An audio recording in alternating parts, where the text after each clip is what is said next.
Pajjiżna għandu bżonn jibda jiddiskuti politika nazzjonali dwar ix-xogħol li jista' jsir mid-dar.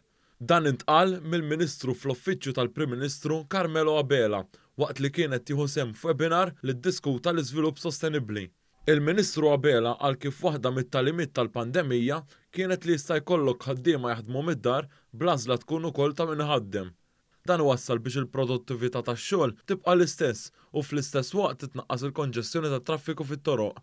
Qal kif id-deċiżjonijiet dwar dan għandhom ikunu aktar sostenibbli, dan sabiex tingħata dinja aħjar lill-ġenerazzjonijiet futuri. Il-Ministru Abela semma wkoll li l-Gvern qed jaħdem biex jintlaħqu 17 mira tal-iżvilupp sostenibbli tan-Nazzjonijiet Magħquda sas-sena 2030. Kull ċittadin ta' dan il-pajjiż irridu naħdmu flimkien biex dawn il-miri tal-iżvilupp sostenibbli nilħquhom mod tanġibbli biex aħna ntejbu fl-aħħar mill-aħħar il-kwalità tal-ħajja tagħna.